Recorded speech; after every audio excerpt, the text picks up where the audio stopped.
Hello મિત્રો, જય શ્રી કૃષ્ણ. સ્વાગત છે તમારા બધાનું અંજલિ ગુજરાતી ફૂડ રેસિપીસ ચેનલમાં. તો આજે આપણે બનાવશું ઢોસા બાઇટ્સ.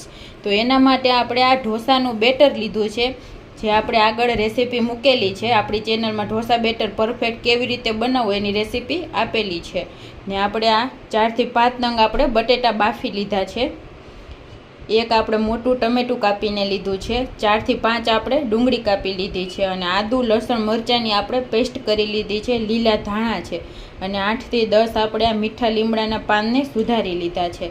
મસાલામાં આપણે તેલ જોશે, રાઈ છે, સૂકા આપણે મરચાં જોશે, ચણા દાળ જોશે, વરિયાળી છે, હળદર છે, અડદની દાળ છે, હિંગ છે, અને આપણે આ સાંભાર મસાલો છે, અને આ આપણે મીઠું છે, અને લાલ મરચું પાવડર છે. તો આપણે બનાવવાનું સ્ટાર્ટ કરશું. આપણે એક પેન ગરમ કરવા રાખી દેશું ને એમાં આપણે આ 2 ચમચી જેટલું તેલ ગરમ કરીશું.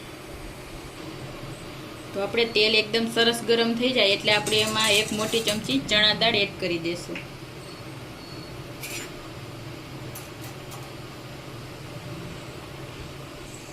હવે આપણે એમાં અડદની દાળ એડ કરશું. એ પણ આપણે 1 ચમચી લીધેલી છે. અડધી ચમચી આપણે એમાં રાઈ એડ કરી દેશું. 1 મિનિટ આપણે આને સાંતળી લેવાનું છે. હવે આપણે એમાં સૂકા મરચાં એડ કરી દઈશું 3 નંગ જેટલા, અને અડધી ચમચી વરિયાળી એડ કરી દઈશું. ત્યારબાદ આપણે એમાં મીઠો લીમડો એડ કરી દઈશું. આદુ લસણ મરચાંની પેસ્ટ એડ કરી દઈશું.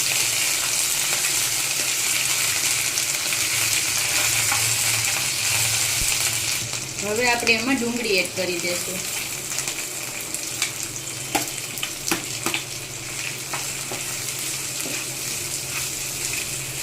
ડુંગળીને આપણે એકદમ સરસ ગોલ્ડન થવા દઈશું. ડુંગળી એકદમ સરસ પાકી ગઈ છે. હવે આપણે એમાં ટમેટું એડ કરી દઈશું. ટમેટાને પણ આપણે 1 મિનિટ જેવું પાકવા દઈશું. ટમેટા અને ડુંગળી એકદમ સરસ કૂક થઈ ગયા છે. હવે આપણે મસાલામાં ચપટી હિંગ એડ કરી દઈશું. ચપટી આપણે એમાં હળદર એડ કરી દેવાની છે. લાલ મરચું પાવડર છે અડધી નાની ચમચી જેટલો. મીઠું આપણે બટેટા બાફવામાં એડ કર્યું છે એટલે આપણે આમાં નથી એડ કરતા. સાંભાર મસાલો છે 1 મોટી ચમચી જેટલો, એ આપણે એમાં એડ કરી દઈશું અને આને મિક્સ કરી લઈશું.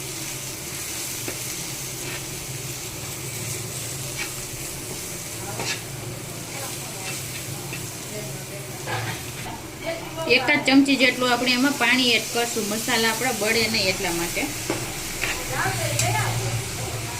તો મસાલા એકદમ સરસ કૂક થઈ ગયા છે. હવે આપણે એમાં બટેટા છે અને હાથેથી આપણે આ રીતે મેશ કરીને એડ કરી દઈશું. એકદમ સરસ આપણે ગ્રેવીમાં મસાલા ભળી જાય એ રીતે.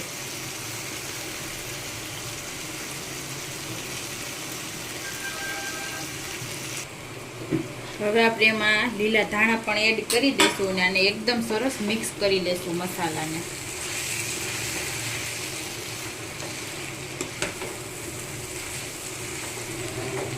આ રીતે એકદમ મેશ કરી લેવાનો છે આને.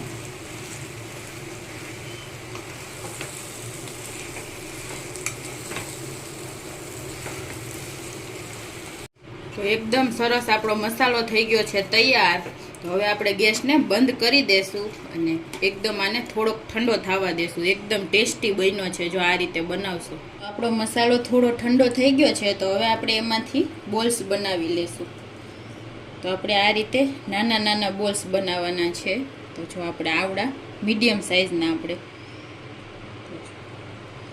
થોડોક એવો મસાલો હાથમાં લઈને આ રીતે આપણે બોલ્સને બનાવી લઈશું. તો જો આપણે આને આ ગબગોટાની લોઢી છે એમાં આપણે આ ઢોસા બાઇટ્સ બનાવવાના છે, એટલે આપણે આ રીતના મીડિયમ બોલ્સ બનાવી લઈશું. તો આ રીતે આપણે બોલ્સ બનાવીને તૈયાર કરી લીધા છે. અને જો આપણે આ બેટરમાં થોડુંક આપણે મીઠું અને પાણી એડ કરીને આ રીતનું આપણે બેટર તૈયાર કરી લીધું છે. તો હવે આપણે અહીંયા લોઢી ગરમ કરવા રાખી દીધી છે. તો હવે આપણે આમાં જ ઢોસાની બાઇટ્સ બનાવવાની છે. તો આપણે આમાં તેલ એડ કરશું થોડું થોડું.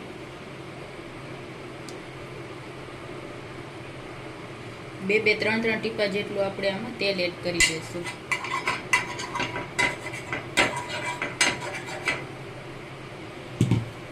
હવે આપણે આમાં થોડું થોડું ખીરું બેટર એડ કરવાનું છે. 1 ચમચી જેટલું આપણે આ રીતના બેટર એડ કરશું. ગેસ આપણે એકદમ મીડિયમ રાખવાનો છે.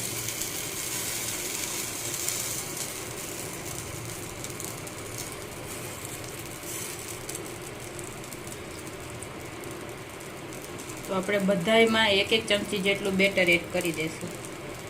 હવે આપણે આને 1 મિનિટ માટે ઢાંકીને રહેવા દઈશું, એટલે થોડું બેટર આપણું જામી જાય. પછી આપણે એમાં બોલ્સ એડ કરશું.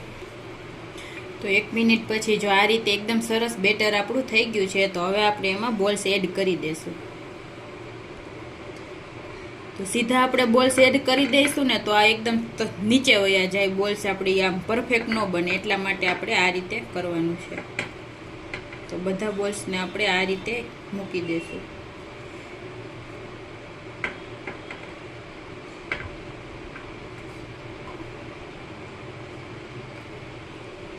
હવે આપણે ઉપરથી પાછું આપણે એમાં બેટર એડ કરવાનું છે. તો આ રીતે એકદમ સરસ કવર થાય એટલું આપણે એમાં બેટર હવે એડ કરી દઈશું. આ રીતે બધું જ ભરીને તૈયાર કરી દીધું છે. તો હવે આપણે આને ધીમા ગેસે ઢાંકીને 2 થી 3 મિનિટ કૂક થવા દેશું.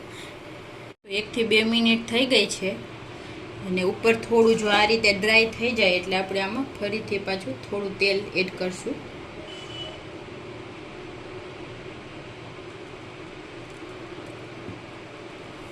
અને આને ફેરવી લેવાના છે એકદમ સરસ.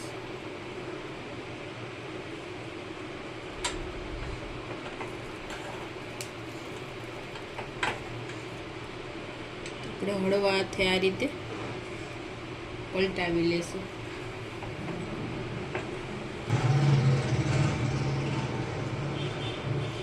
તો આપણે આ રીતે આસાનીથી ઉથલી જાય છે એકદમ સરસ. તો પહેલાં આ રીતે આખું ફેરવી લેવાની ચમચી, એટલે આ રીતે એકદમ સરસ નીકળી જાય છે.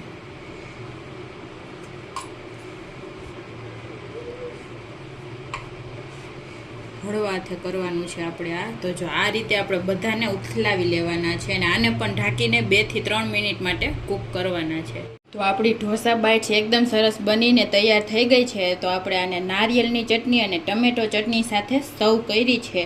તો જો એક આપણે ખોલીને પણ જોઈએ.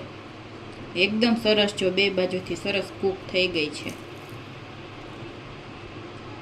તો જો આ રીતની એકદમ ટેસ્ટી આપણી ઢોસા બાઇટ્સ તૈયાર થઈ ગઈ છે. તો જો તમને અમારી આ ઢોસા બાઇટ્સની રેસીપી પસંદ આવી હોય તો અમારા વિડીયોને લાઇક કરી દેજો, શેર કરી દેજો, અને આપણી ચેનલને સબસ્ક્રાઈબ કરી દેજો. Thank you.